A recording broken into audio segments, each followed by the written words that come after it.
Alright, so 5 grams of magnesium metal are added to a solution containing 10 grams of hydrochloric acid. Magnesium metal is Mg, hydrochloric acid is HCl. This creates the equation Mg plus HCl equals MgCl2 plus H, which means the balanced equation is Mg plus 2HCl equals MgCl2 plus 2H. In order to find how many moles of magnesium we have, you need to take the grams that you already have divided by the molar mass, which means we have 0.205 moles and 5 grams. You repeat the same step for the hydrochloric acid. You start with the 10 grams that you have, divide it by its molar mass, and that equals 2.274 moles and 10 grams of hydrochloric acid. For every 1 mole of magnesium, 2 moles of hydrochloric acid is required. So in this case, hydrochloric acid is a limiting reagent. By dividing the moles of magnesium by 2, because it's a 1 to 2 ratio, you find that you have 0.1025 moles excess of magnesium. Okay, now we're going to find out how much hydrogen gas was produced.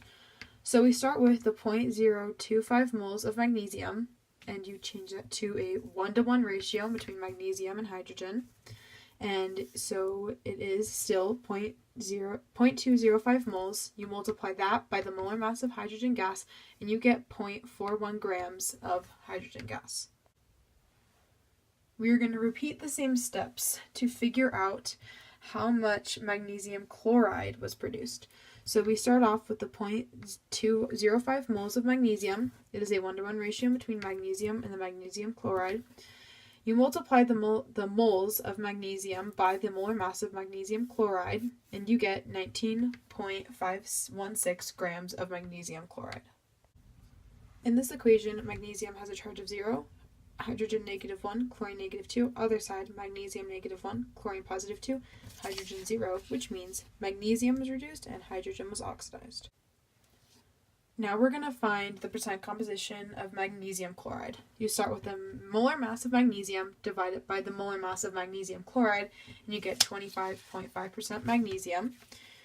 We're going to take the molar mass of chlorine, divide it by the molar mass of magnesium chloride, and you get 74.89% chlorine. In order to find out which compound has these elements with these percentages, we need to take these steps. First, we start off by taking each percentage and dividing them by their molar mass and getting these numbers. Then, we divide each of them by the smallest, so that would be 0.83. We end up getting 1, 4, and 1, which is most likely the compound magnesium sulfate.